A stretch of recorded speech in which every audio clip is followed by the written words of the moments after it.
Hi guys, today we will talk about how to fix or how to solve the problem of keep stopping.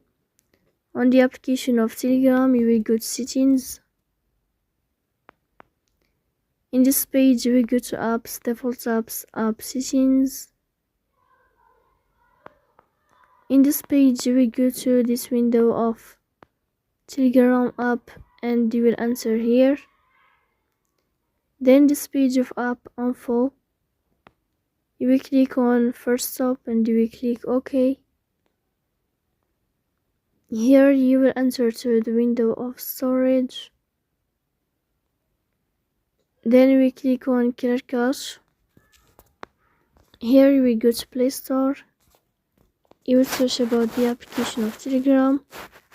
Then you can uninstall your app and you can install it again. So please don't forget to support us by like and subscribe.